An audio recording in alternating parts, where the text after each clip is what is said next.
Municipal elections ఒక నెల రోజుల్లోపు జరిగే అవకాశం ఉందట. అంటే ఫస్ట్ ఎంపీటీసీ జెడ్పీటీసీ కంటే ముందే మున్సిపల్ ఎలక్షన్స్ పెట్టబోతుంది గవర్నమెంట్. రెడీ అవుతున్నారు. ఇగో మున్సిపల్ ఎన్నికలకు తొలి అడుగు. 1వ తేదీన ముసాయిదా ఓటర్ల జాబితా, 10వ తేదీన తుది జాబితా ప్రచురించాలి. రాష్ట్ర ఎన్నికల కమిషన్ ఆదేశం. రాష్ట్రంలో పట్టణ స్థానిక సంస్థల్లో ఎన్నికల నిర్వహణకు రంగం సిద్ధమవుతోంది. మున్సిపాలిటీస్లో ఎలక్షన్స్ ఫిబ్రవరి 2వ వారంలోగా ఎన్నికల ప్రక్రియ పూర్తి చేయాలని ప్రభుత్వం భావిస్తుండగా దీనికి తగ్గట్టుగానే రాష్ట్ర ఎన్నికల కమిషన్ కూడా రంగంలోకి దిగింది. రాష్ట్రంలోని అన్ని మున్సిపాలిటీలు, కార్పొరేషన్స్లో జనవరి 10వ తేదీలోగా ఓటర్ల తుది జాబితా ప్రచురించాలంటూ సోమవారం ఉత్తర్వులు జారీ చేసింది. ఆయా పట్టణ స్థానిక సంస్థల కమిషనర్లు బాధ్యత తీసుకోవాలంటూ పేర్కొన్నది. దీంతో యుఎల్బీలకు ఎన్నికల ప్రక్రియ అనధికారికంగా మొదలైనట్లే అని భావించవచ్చు.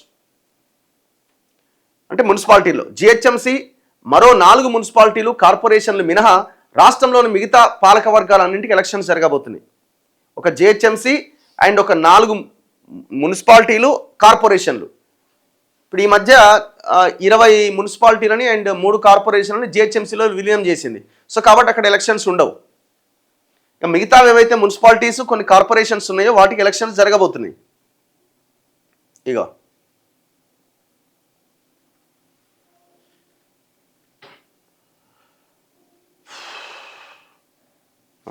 ఈ ఏడాది జనవరిలోనే గడువు ముగిసింది. జనవరితో గడువు ముగిసింది. జిహెచ్ఎంసీకి వచ్చే జనవరి, మిగిలిన వాటికి మే వరకు గడువు ఉన్నదట. వచ్చే జనవరి అంటే ఇదే ఫిబ్రవరిలో అయిపోతుంది. యాక్చువల్గా 2020 ఫిబ్రవరిలో, డిసెంబర్లోనే ఎలక్షన్స్ జరిగినాయి, కానీ ఫిబ్రవరిలో ప్రమాణ స్వీకారం జరిగింది. సో కాబట్టి ఏ రోజు అయితే ప్రమాణ స్వీకారం జరుగుతుందో ఆ రోజు నుంచే కౌంట్.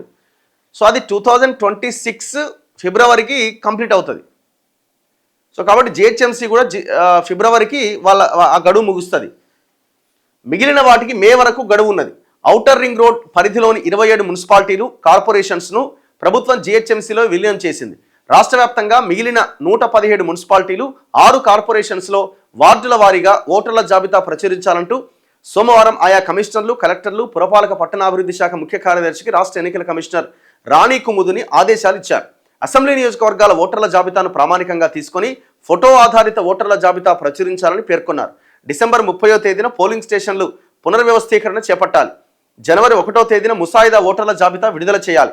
5వ తేదీన రాజకీయ పార్టీల ప్రతినిధులతో పట్టణ స్థానిక సంస్థల కమిషనర్లు సమావేశం కావాలి. అభ్యంతరాలు పరిగణలోకి తీసుకొని 10వ తేదీన తుది ఓటర్ల జాబితాను ప్రచురించాలి. అంతే, రేపు జనవరి 10కే.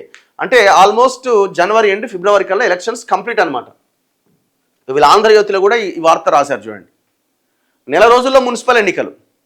హైదరాబాద్ మినహా మున్సిపాలిటీలు, కార్పొరేషన్లకు జరిపేందుకు సన్నద్ధం. నేటి నుంచే వార్డుల విభజన.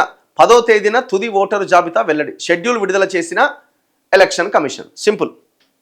సో దీన్ని బట్టి మనకు అర్థమవుతుంది ఏంటంటే ఎంపీటీసీ, జెడ్పీటీసీ ఎలక్షన్స్ మరికొంత సమయం పట్టే అవకాశం ఉన్నట్టుగా చాలా క్లియర్గా మనకు అర్థమవుతున్నది.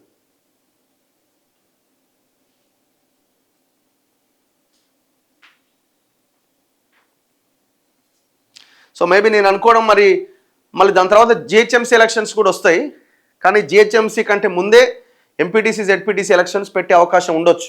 అది కూడా ఈ వచ్చే రిజల్ట్స్ ఎట్లా ఏంటి అన్నది మళ్ళీ గవర్నమెంట్ లెక్కలేసుకొని ఎలక్షన్స్ ఉండే అవకాశం ఉంది.